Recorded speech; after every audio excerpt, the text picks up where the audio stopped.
Hi friends, ఇది మెంటు తులసి చాలా ఘాటు ఉంటుంది.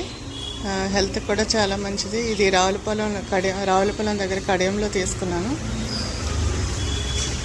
తులసిలో మనకి ఒకటే రెండు రకాలే తెలుసు కదా, చాలా రకాల తులసి ఉంది. దీన్ని మెంటు తులసి అంటారు. ఒక్క ఆకు నోట్లో పెట్టుకుంటే చాలు, చాలా మంచి ఘాటు ఉంటుంది.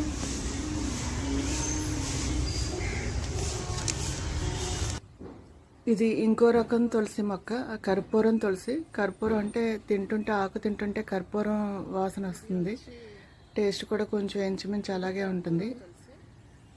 ఇందాక చూపించింది పుదీనా తులసి. ఆ పుదీనా తులసి కూడా నములుతుంటే పుదీనా టేస్ట్ కొంచెం ఘాటు కూడా అలాగే ఉంటుంది. దీనికంటే కూడా పుదీనా తులసి ఇంకా కొంచెం ఘాటు ఉంటుంది.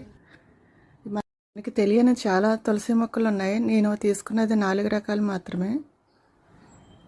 కర్పూరం తులసి కంటే పుదీనా తులసి చాలా ఘాటు ఉంటుంది. మనకి సీజనల్గా వచ్చే దగ్గు కానీ జలుబులు కానీ ఈ తులసి మొక్కలు పెంచుకుంటే మనకి తులసి ఆకులు కొన్ని రోజు నములిన, లేదంటే తులసి ఆకుల్లో కొంచెం అల్లం మొక్క వేసుకొని మిక్సీ చేసుకొని రసం తాగితే చాలా బాగా తగ్గుతుంది.